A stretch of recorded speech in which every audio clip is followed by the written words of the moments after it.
Well, I'd like to call the Thursday, February 14th, 2012 Board of Supervisors meeting to order, and we'll begin with a flag salute led by Supervisor Weigand.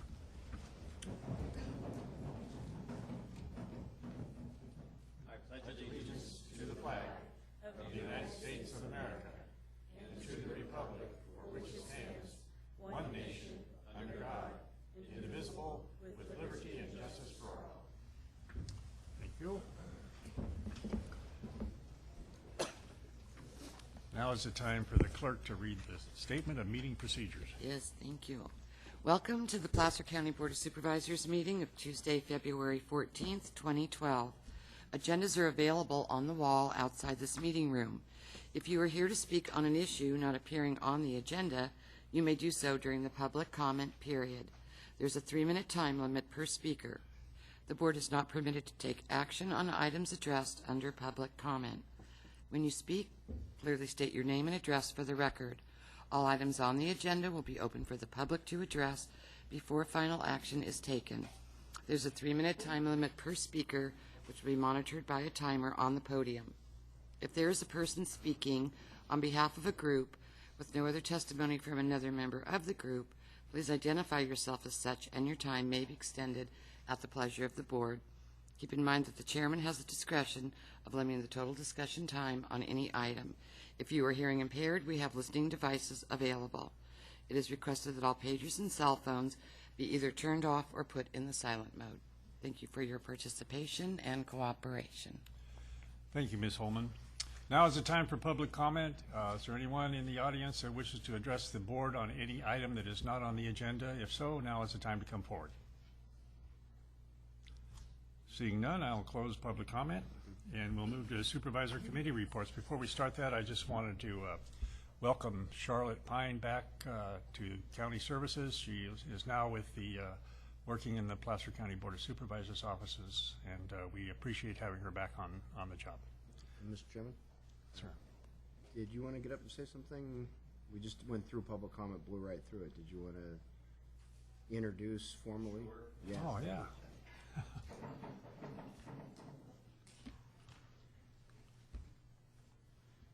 Hi, I'm Doug Milligan, Administrative Sergeant at the Auburn CHP office, and I'd just like to introduce our new commander, Captain Joe Whiteford. I'll let him introduce himself. Hi. Morning, everyone. I know I met a few of you just a few minutes ago in the back, but again, as Doug said, I'm a brand new commander. Captain Bill Donovan just retired, so I just reported to the Auburn area last week, and I'll just keep it short. If there's anything you need from me, please let us know. I mean, if there are any complaints in your areas, traffic matters, anything you want for your schools, we have a public information officer who goes out and does Start Smart classes and things aimed at the teens. Distracted driving issues, anything, please give us a call, and we'll do anything we can to help. All right? Thank you. Thank you, Captain. The board has been well served by the Highway Patrol, and we appreciate everything you do for us. So welcome aboard. Thank you. Now we'll move to Supervisor Committee reports. Supervisor Weigand? Yeah, thank you, Supervisor Holmes. That's Vice Chair. Vice Chair Holmes. Jim. As you know, Jim, we just got back from our annual advocacy trip to Washington, D.C. Jim Holmes, myself, Tom Miller, and Lauren Clark went this year. We had 13 meetings over the 3 days that we were there. Pretty intense, but very rewarding, I think. I know Jim's going to talk about some of the things, but I'll just mention that our advocates described what I would consider to be probably the most fluid circumstance in Washington since I've been on the Board of Supervisors in a political year when, in their view, you could see a change in leadership in the Senate, in the House, and at the President's. All three of those could happen, or none of them. So really interesting environment. Of course, budgets are very, very tight. But for me, I think the most rewarding conversations I had, having been a junkie dealing with the Placer County Conservation Plan for so many years, was with regards to the Placer County Conservation Plan. As we finish up and cross the finish line on this project, it was really interesting to watch Lauren speak most of the time, actually, and be able to listen to the dialogue between the regulatory agencies in Washington and Lauren, and find their interest in how we're actually accomplishing some things, doing some things that have never been done before. So very entrepreneurial and innovative, and I think hold out huge promise based on the basic concept that we started with 12 years ago, which was to provide far better conservation of our natural resources, but such that it benefits and streamlines the regulatory structure so that development can go forward more cost effectively and less expensively.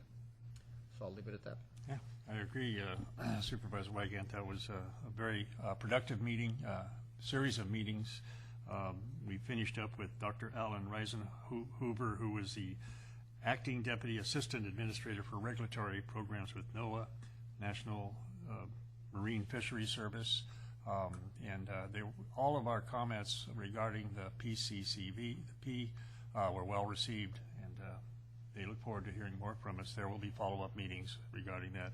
We also met with the Department of Energy, two staff members, Elliot Levine, who is a technology manager, and Johnny Farrell, who works on the Office of the Biomass Program, and we gave them an update on our biomass project. As many of you know, we've received $3 million in grants from the Department of Energy for our biomass program, and we wanted to give them an update and let them know where we were in the process, and they too were encouraged by the progress that we're making in Placer County. We also stopped by Congressman McClintock's office. He was busy on the floor, but we did give a briefing to his staff members, particularly thanking him for his help on the Auburn State Recreation Area, and also for sending a letter to support of the COPS grant. So all in all, busy time. We didn't have too much time to fool around. We were busy from meeting after meeting after meeting. But I think it's very beneficial to Placer County to have us go back there and just talk to the people that actually are involved in our projects. Are there any other committee reports? No? Okay. Thank you, Supervisor. Let's see. What's next on our agenda? Oh, now is the time for our consent agenda. Any items board members want to pull from the consent agenda? Is there anyone in the audience that wants to pull anything off the consent agenda for discussion? It's been moved and seconded to approve the consent agenda. We need a roll call vote for this, please. Euler, Duran, Wygant, Holmes. Yes. Thank you. We'll now move to our first department item, Administrative Services, Procurement. Where are they? There we are. This is about Public Works and Fleet Operations. Good morning, Supervisor. My name is Brett Wood. I'm with the Procurement Division. I'm here today to request award of a competitive bid number 10128 for multiple vendors for vehicles for the fleet, for the Public Works Fleet Department. These are, as the documentation illustrates, these are recommendations based on the low bid, including the local vendor preference and the prompt pay discounts that the vendors offered. Public Works went through an evaluation to determine that these vehicles were needed, and they consistently maintain that process. We also have Chuck Gordon and Ken Graham here if you have additional questions regarding the reasons for these vehicles. They should maintain the fleet at its current operating strength, and these we look at all the options before we go forward with the purchase. With that, I stand for any questions you may have. Are these vehicles to replace existing fleet? Jim, they're Supervisor, to replace existing worn-out vehicles, yes. Okay. Normally we change out about 40, but we're back at 13, so we're trying to be as sharp as we can. Okay, good. If we got a good vehicles in service, I'm not going to change it out. Yeah. Oh, okay, good. So, yes. And I'm, There's, I have the list here. It's a couple for roads, a couple for utilities, probation, and engineering, like one or two for a department. Basically the worst of the worst. you know, I'm thinking about it, all the miles we in Placer County, and I go out to the county gas station quite often, and early in the morning you'll ask someone filling up a pickup, where are you heading for? Well, we're heading up to Tahoe, we're heading to Forest Hill, we're heading down to the other side of Roseville. So we know that they get a lot of miles driven. And then you get some of the folks in HHS, probation, and different departments that travel even further. Yeah. I mean, it's, pretty amazing, really. Yeah, a lot of meetings in Sacramento really? area. So, Yeah. no, we don't, I'm not changing anything until it's past time, or right at time. All righty, great. And I'm pleased to see that there's 2 Placer County Okay. dealers that. Questions, gentlemen? No, I was just to say, I was pleased to see that there's 2 Placer County dealers that are been awarded. Oh, that's excellent. Winter, Chevrolet, and Future Ford in Roseville. All good? All righty. Any questions from the board? Anyone in the audience want to address this issue? It's been moved and seconded to approve the item number 3. All those in favor, please say aye. Aye. Thank you. We'll move to item number 4, Board of Supervisors legislation.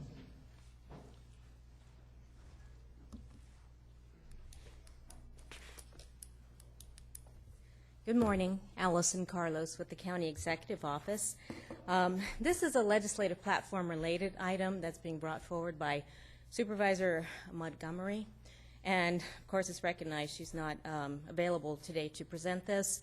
But what she is interested in is an amendment to the 2012 legislative platform to allow for advocacy efforts, either as support or sponsorship of legislation that would actually allow the county to maintain properties in the redevelopment area of the Tahoe area.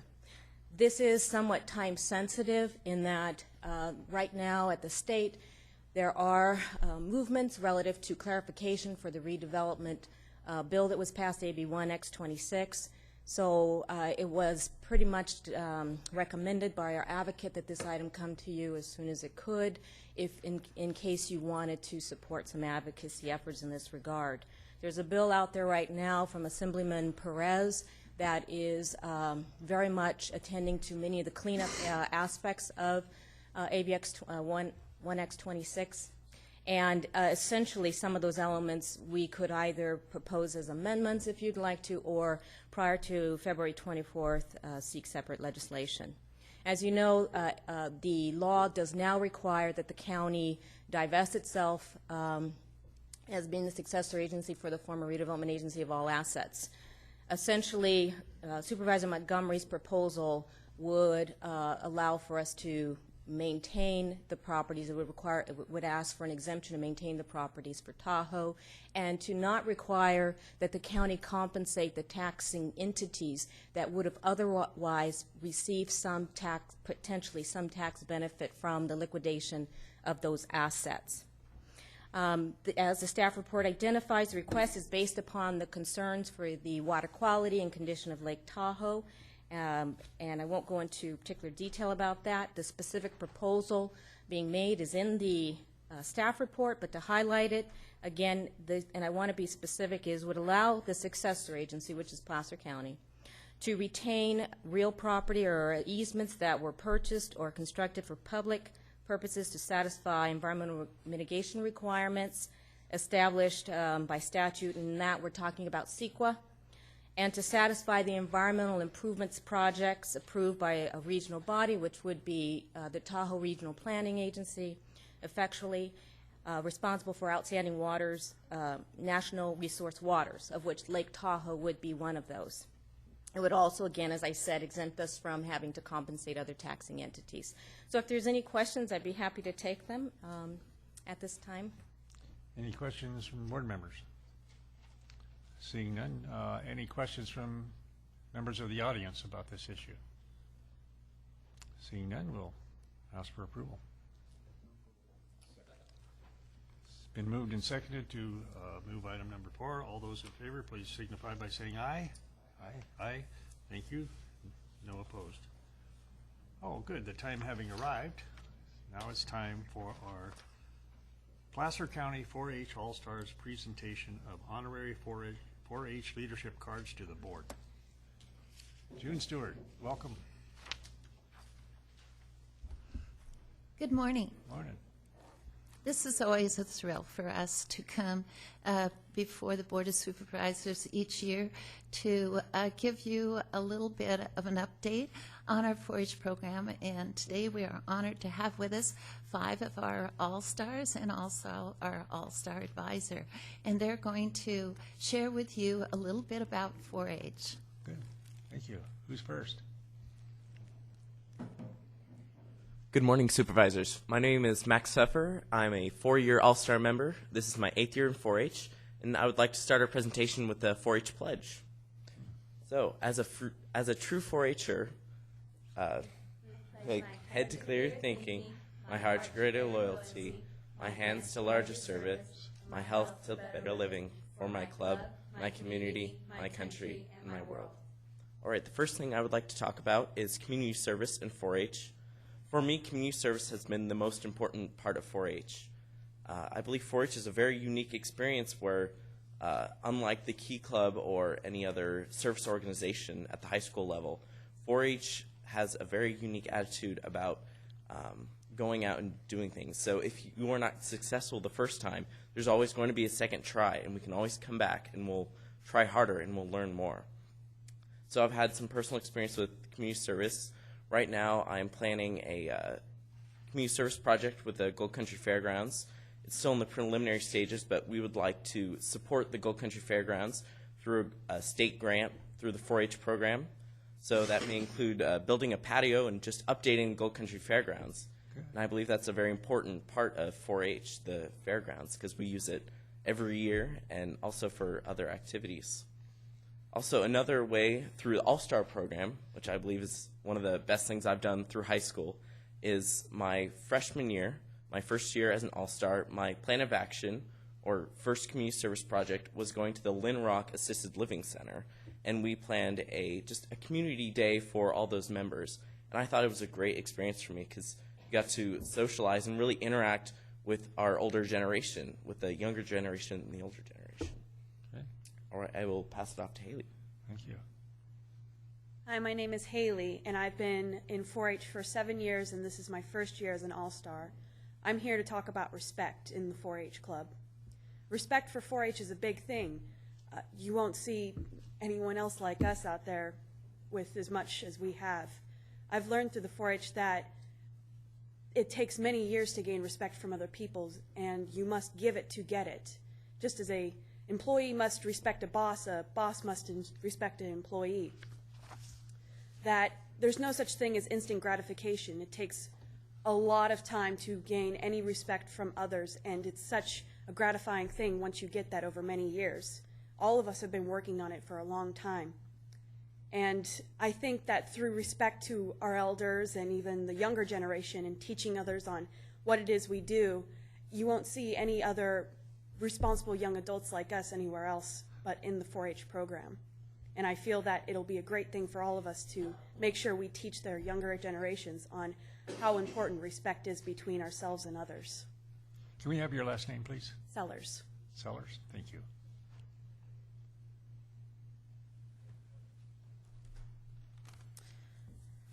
Hi, my name is Mia Zimmer. I'm 14. This is my 3rd year in 4-H. I'm in the OFR 4-H Club, and I am a candidate for the Placer County All-Stars this year. 4-H has both fostered and thrived off of the individuality of its youth and adult members. It's played a role in creating individual interests in members, helping them to discover their talents and nurturing those discoveries. Many present and past members can confirm my knowledge that 4-H has really helped us on our own individual paths, even outside of the program, and even now and in later life. Personally, 4-H has helped me to discover and to understand my own interests in things like public speaking and leading. And not only has 4-H benefited its members by helping them to discover their own interests, but it's also been benefited by the individuality of its members. 4-H has gained excellent individuals with varying ideas and talents. This has led to extensive 4-H projects and programs that have led to lots of service to communities across the country, and especially in this state and this county. It's also eventually led to many productive and extraordinary citizens with many different talents when they end the program. A lot of members come into 4-H hoping to improve themselves, even though many of them are great. And with what 4-H has done, fostering our individual cares and the things that we really like, 4-H continues to keep its promise, and that's to make the best better. Thank you. Now I'll have Amanda. Or Sarah. Yeah. So, hello, I'm Sarah Holt. This is my 5th year in 4-H and my first year as a candidate all-star. So, through 4-H, I've become a more responsible individual. 4-H offers opportunities to young individuals like myself to demonstrate responsibility, whether it is through community service or being some form of a leader or raising an animal. Each 4-H'er has the opportunity to become more responsible. Now, I have become more responsible by organizing community service projects such as the Oaks of Auburn. This Christmas, we went and caroled to the retirement home, and that was fun. Also, I have demonstrated responsibility by holding leadership positions such as being a secretary and teen and junior leader throughout projects and vice presidents throughout projects. Also, even raising animals has taught me how to be more responsible. And here I have a picture of raising a pig through responsibility. I have learned a lot, so it's pretty been amazing, that experience. But I have grown up through 4-H, and this organization has helped me become a more responsible person. Responsibility is the fundamentals of being successful. 4-H has provided me with the experience, as you can see, of being a successful individual. Thank you. Isn't one of your relatives work for Placer County? Yes. Who is it? Brett Holt? Yes, it's my dad. Oh yeah, nice man. Hi, I'm Amanda Baker, and 4-H is kind of like a second family to me because I've been doing this since about I was 6 years old, and I'm part of the Miners Ravine 4-H Club. The fair has been a really great and big experience for me. I've been showing rabbits. That was my first project when I was about 6. And then the pygmy goats, that was really fun, the costume contest and obstacle courses. Recently, I've been showing pigs, and we have to do market and showmanship. And the junior livestock auction is a big part of that. And we have to learn how to write buyer's letters and thank you notes. And it helps a lot with funding for college, and we really couldn't have that experience without you guys and your help of funding, so thank you. Thank you. I've seen many of you at the junior livestock auction. I like to go to that every year, so congratulations on your good work. I would like to introduce our leader.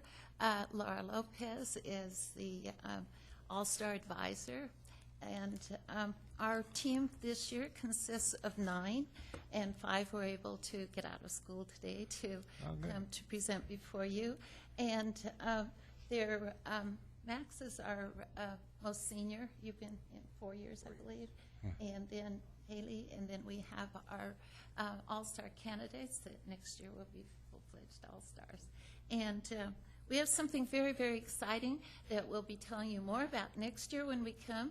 Next year is 4-H's 100th anniversary in the state of California. And 4-H was very inspired on the state level to offer grants to individual clubs. And there's about 1,000 individual clubs in the state of California, 4-H clubs. And they offered them each a $1,000 grant if the youth would go out and develop a community service project within the community and go ahead and carry it out, and that $1,000 goes toward the supplies and things they need to do it. So we're going to see some great things. We have 13 4-H clubs in Placer County, and as you see, one of them is out there already. One has received their $1,000 grant. Others are working on getting it written and applied for. So we're looking for great things this coming year. Great. And our youth would like to present each of you with an honorary volunteer appointment card. Great.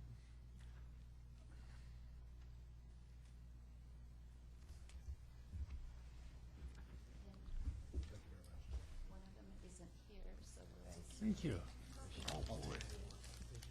attached to your volunteer appointment card is something special that is very near and dear to us. It is our 4-H pledge, and it's on the back of a keychain, so that we hope that you will remember us each time you. Thank you. Supervisor Euler would like to make a comment. Just a couple quick things. First of all, thank you for the time that you're giving to your community through this organization. I believe Supervisor Wygant is our resident 4-H expert, having participated as a young man himself. I was, even though I grew up in the Loomis area, I was not in 4-H, but I am an Eagle Scout. And so I know of the time commitment that goes into these things, and it competes with your school, and it competes with your sports, and it competes with friendships, and dare I say on Valentine's Day, relationships. And so that commitment that you show by staying involved, particularly with the volunteer aspects of what 4-H does, you are to be commended for that. And I also want to point out, Amanda in particular, but the group as a whole, has the benefit of good guidance through Ann, who is here as well. Ann is back behind them, is a member of our school board down in the Loomis district, so somebody who also knows of community service and volunteering and all the rest. So I wanted to acknowledge you, thank you for being here, and the good example you're setting for these kids. Supervisor Wygant. Well, just again, congratulations as a former 4-H'er, but I thought of something that I think is kind of depressing, actually. I think it must have been, if I'm doing my math correctly,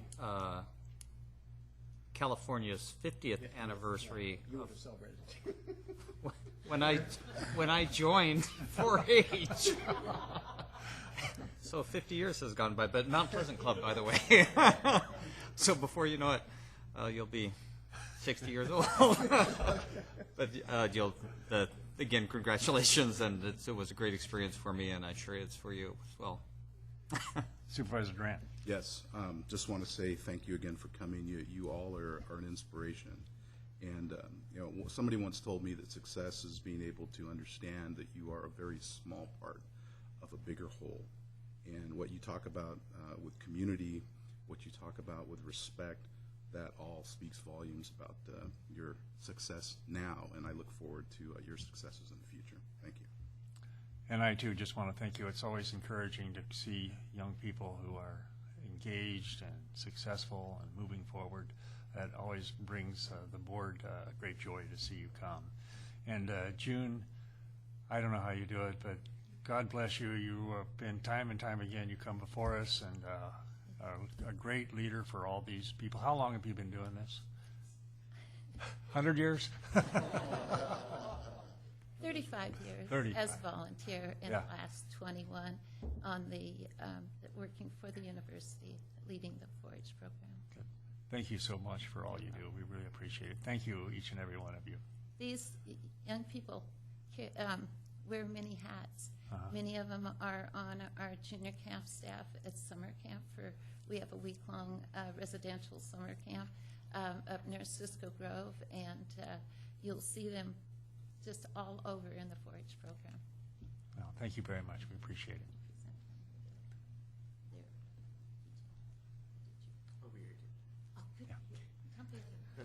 Thank you for having us. You bet. Thank you very much. All right.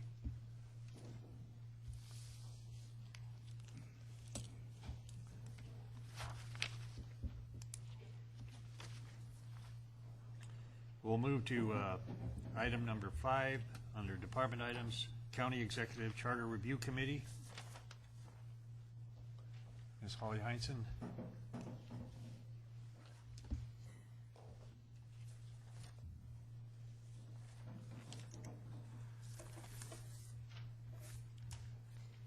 Good morning, Mr. Chairman and members of the board. We're requesting today that the board convene a charter review committee of 7 members and direct the clerk of the board to post a notice of vacancies so that members of the community can apply to sit on the charter committee. As you may be aware, the charter was originally approved by the voters in 1980. Since that time, there have been a number of amendments, but it was designed to provide a greater degree of control to the local community and at the local level. Its provisions provide a framework for roles and responsibilities of appointed and elected officials, identifies duties and responsibilities, and also provides for periodic review of the charter. It requires 2 public hearings before the Board of Supervisors. We're asking today that you appoint a 7-member committee, although it's entirely up to the discretion of the Board of Supervisors as to the composition and number. Through the years, the Charter Review Committee has historically been 5 to 7 members. Most recently, it was appointed at 7 members. It seemed that worked well, but certainly, your board can make that call. The 7-member committee consisted of an appointment from each district and 2 members at large. Most recently, when the Charter Review Committee was convened, the committee identified 2 issues that were subsequently placed on the ballot, and it included the terms of appointment for county council, as well as the compensation for members of the Board of Supervisors. The Charter Review Committee provides an opportunity for the public, other agencies, department heads, staff to provide input as to the types of issues that the Charter Review Committee may want to undertake. The charter does not prescribe what the committee should or should not review. It just identifies that it shall be reviewed. So with that, if you have any questions, I'd be happy to answer them. I know that our council sitting today has also been involved with the Charter Review Committee and may have some other insights that I'm not aware of. It has not been something I've worked on historically, but today we're simply asking that you convene the committee, authorize solicitation of applications so that we can come back to your board for appointment. With that, if you have any questions, I'd be happy to answer them. Supervisor Duran, do you have a question? Yes. I understand the A part that you're asking us to put a committee, and I understand the C part, what the responsibilities are. But I'm at a loss for the B part as to how we select folks for this committee. And I understand in the actual report at page 2, it says there's not a prescribed method or process to appoint members to the review committee. Can you kind of expand on what we've done in the past? Absolutely. What we would do is solicit for applications from members of the community. They would be submitted to the clerk of the Board of Supervisors. Historically, staff from County Council and the County Executive Office has helped frame what those applications look like. We come back to the board, and the board, in a public session, appoints those members, again, typically representing 1 each from each supervisorial district, and then 2 members at large. So the process is really what the board wants it to be. Historically, and what seems to have worked is helping frame up those applications and bringing them back to the board so that you can see all of the applications and appoint them as you see fit. Any other questions? So basically, they review the charter, see if there's any adjustments that need to be made, and ask the community if there's any, or Board of Supervisors or any city council, et cetera. If they see any changes that they'd like to see to the charter, they review that and see if it's feasible to go forward. And if they do go forward, then it comes to us for approval to go to a ballot. Yes, and it does require that there be 2 public hearings to consider those items, which we would bring back to you as well. The board has the discretion to move that forward. So I don't know if our council has... If I could add in, they are subject to the Brown Act, so they will be publicly noticed. There will be agendas prepared. So if anybody makes suggestions to the committee, that would be on the agenda, and then the agenda would reflect that kind of purpose in 72 hours advance notice of those. Right. I'll also note that we typically do a couple of press releases so the community at large is aware that this process is going on, that we're soliciting applications. We typically notify other jurisdictions so that the process is, so people can have input because they're aware that it's happening. Great. Any other comments? All righty. Any from the audience want to address this item about the Charter Review Committee? Seeing none, I'll bring it back to the board for action. It's been moved and seconded to approve item 5, the County Executive Charter Review Committee. All those in favor, please signify by saying aye. Aye.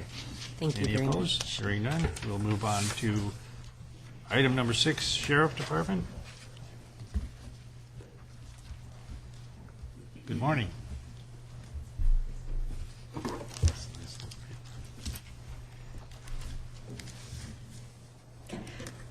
Good morning, Vice Chair Holmes, members of the board. The Sheriff's Office is Janice Gage from the Sheriff's Office, and we are here this morning to request your board's approval of changes to a position ordinance. The changes would add 14 new positions to the jail corrections budget for realignment AB 109 impacts.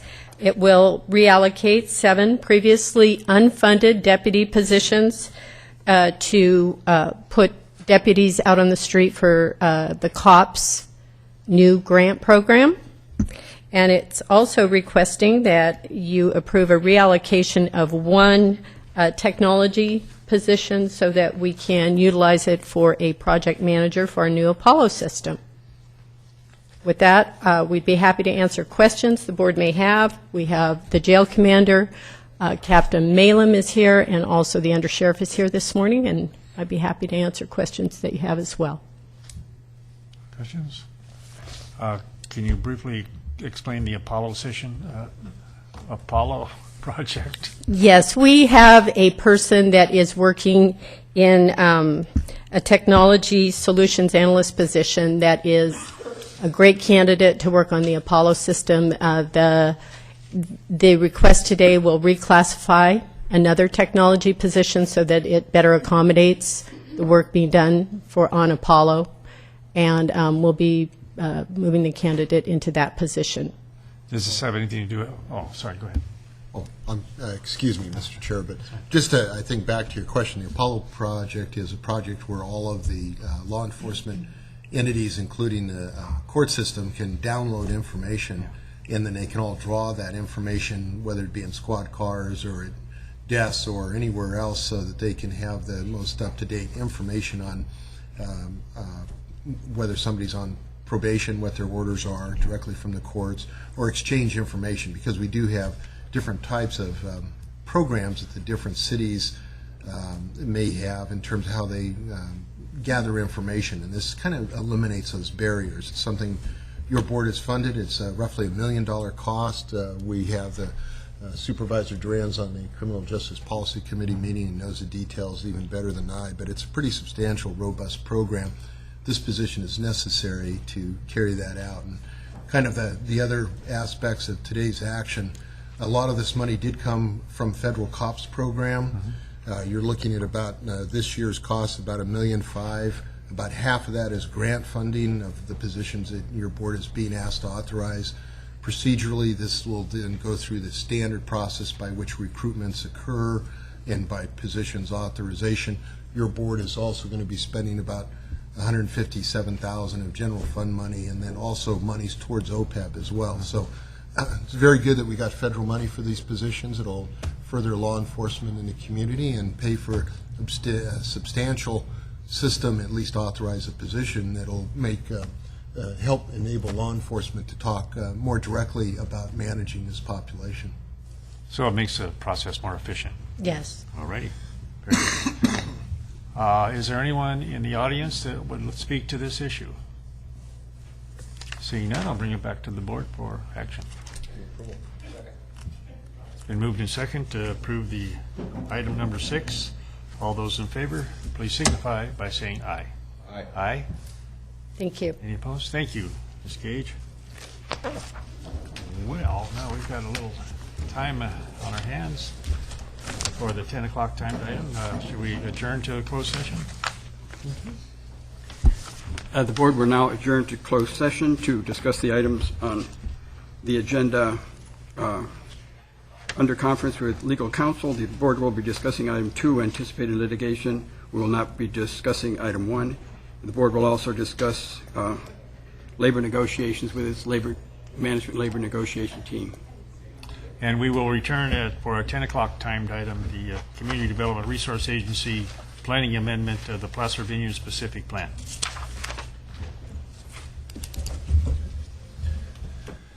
Just too damn efficient, Jim. I was trying to stretch it out.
We'll call the session back to order, and we'll have our county council give a closed session report.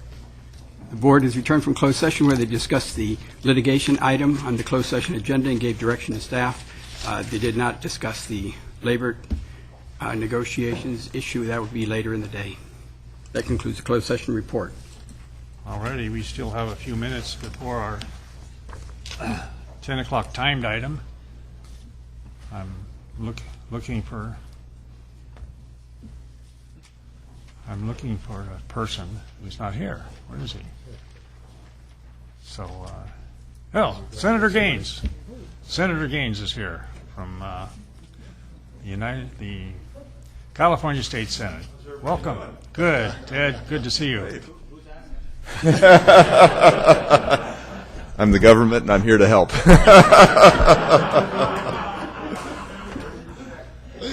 So I thank you so much for this opportunity. I appreciate it, and just wanted to take this moment to recognize you, Tom, for your great efforts here at the Board of Supervisors. And it's so critical you have a good CEO.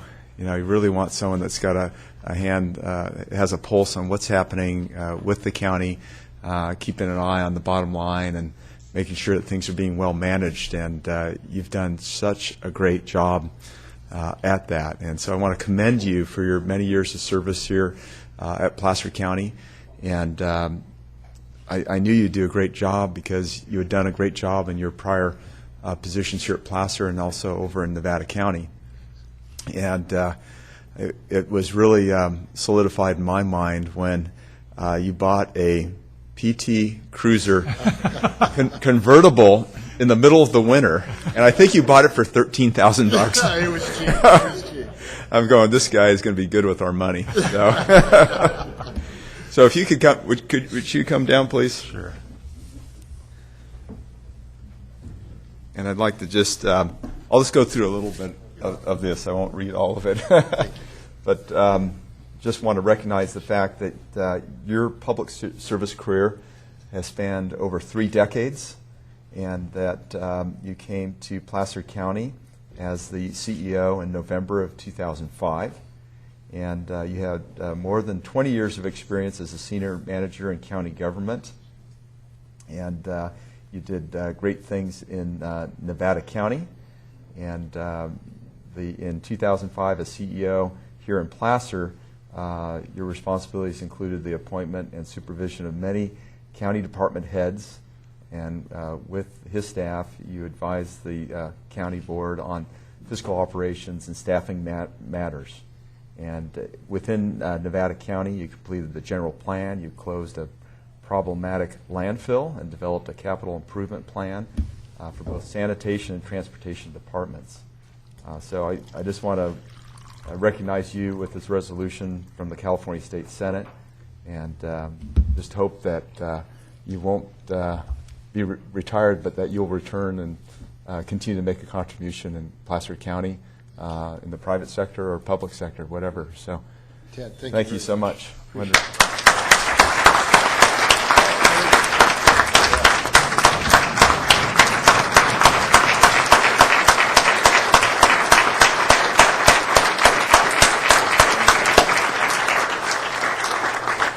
Senator, thank you very much.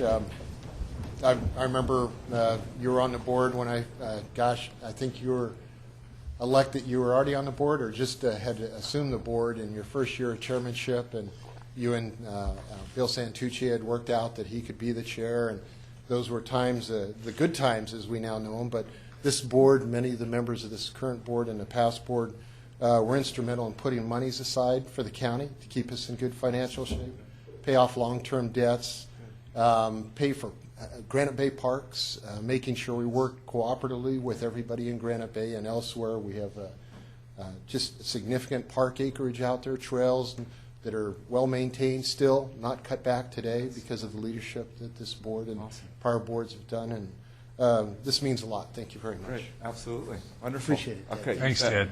Great. Thank you very much. Okay. Take care.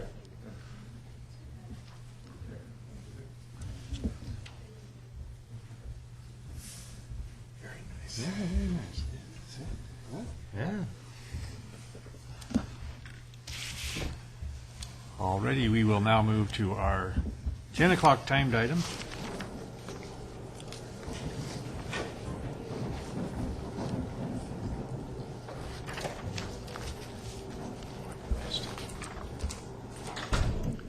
Community Development Resource Agency. Thank you, Mr. Chair. Michael Johnson with the Community Development Resource Agency. The project before you this morning is a proposed amendment to the development agreement for the Placer Vineyards project to allow for the phasing of the installation of infrastructure for the project. Today's presentation will be made by Melanie Jackson. Good morning. Good morning. The board is being requested by the applicant to take action to modify the Placer Vineyards specific plan to allow phasing of the project. I'll give you a brief background of the project. In 2007, the Placer Vineyards specific plan and 21 separate but identical development agreements were approved. And as approved, the PVSP provides direction for the development of 5,230 acres in western Placer County with a mix of residential, commercial, retail, office, mixed use, and public facilities. The proposed amendments to the specific plan and development agreements allow for phasing of the project and construction of infrastructure rather than requiring that core backbone infrastructure be fully constructed with initial development. Under the proposed revisions, the developers of individual projects within the plan area could submit applications for approval of development phases within portions of the specific plan and propose construction of a portion of necessary backbone infrastructure subject to county approval. In conjunction with this amendment, we prepared an addendum to the environmental document. The proposed changes to the mitigation measures and the timing of their implementation would not alter the impacts of the project itself. It should be noted that the proposed revisions do not change in any way the size or design of required infrastructure, land uses, densities, development standards, or other aspects of the development of the Placer Vineyards specific plan. And with that, I'd just like to make the recommendation that the Board of Supervisors adopt the addendum to the previously certified Placer Vineyards specific plan EIR, adopt the resolutions adopting the amendment to the Placer Vineyards specific plan, and adopt the ordinance adopting amended and restated development agreements for certain properties within the Placer Vineyards specific plan. I'd be happy to answer any questions at this time. Any questions from board members? Any questions from the audience? Any questions, remarks from the audience? Anybody in the audience? Good morning. Mr. Chairman, members of the board, Tim Tarrin, here on behalf of the Placer Vineyard Owners Group. Kent McDermott and Tony Gallus are our project managers here today, and then representing the owners, I think we have Bob Shattuck from Lennar and Julie Hansen from the AKT Properties. So we're well represented, and we don't really have anything else to say other than to obviously ask you to support the staff recommendation and the Planning Commission recommendation. I do want to thank the staff publicly again. We have done that before, but really on this one, 14 months we've worked on this in County Council's office, planning, county executive, right down the line. Everyone has been very supportive, and it was it's always difficult to get 22. It's 22 now, by the way, not 21, because we had a boundary line adjustment. We have 2 owners where there was once 1. 22 owners to get to agree, but when we have that kind of agreement, unanimity, it means something very positive. So we're anxious to see this go forward. We hope you will see it that way as well. And I want to thank you and the others for taking the time to meet with me and explain what the deal was on this. Our pleasure always. We enjoy, and thank you for taking the time to meet with us. And these are not simple sometimes, but through lots of good effort on all sides, we try to get it to a point where we don't have any issues, and we don't today. Thank you. Mr. Duran, you had a question? Yes, I just wanted to make a couple of comments. I really do appreciate the fact that your efforts at collaborating with county staff and reaching out to people in the community. As we all know, in these economic times right now, what we could do in the past may not be feasible to do in the future, and I think we have a good balance of a concept of putting forward a project in phases that I think recognizes and provides the correct backstops, I think, and input. So I want to commend you for that very much. I think it's a win-win all the way around for everybody else. With regards to staff, I'm going to make a comment about the PowerPoint. I appreciate the fact that you kept it right to the materiality and substance. 5 slides. So often and when I say this, and I know staff's been working with me for a year, they understand that I'm sincere when I say it, that so often we can get into a real long PowerPoint that Would you actually, like a couple hours? We can take it. that actually makes things more complicated. And I really do appreciate that you were able to get that, hone that down to just the facts. Thank you. Thank you. Before we move any further, the council has told me that this is a public hearing, so I want to open the public hearing. And any other comments from the public? Well, good, then I'll close the public hearing and bring it back to the board for action. It's been moved and seconded to approve the item number 2, Community Development Resource Agency Planning Amendment of Placer Vineyards Specific Plan. All those in favor, please signify by saying aye. Aye. Any opposed? Congratulations. All right, before we adjourn the meeting, I wanted to adjourn the meeting today in memory of Michael Goodwin, who was the conductor of the Auburn Symphony. His tragic death a week ago sent shockwaves throughout the Auburn area and the region. Today, our thoughts go out to his family, his friends, the musicians he worked with, and the many others whose lives he enriched. Judging by the tributes posted on the Symphony's website, Michael touched many people through his love of music and his ability to inspire others. Michael was appointed artistic director and conductor of the Symphony in 1995. Under his leadership, the size of the Symphony and attendance at its concerts grew significantly.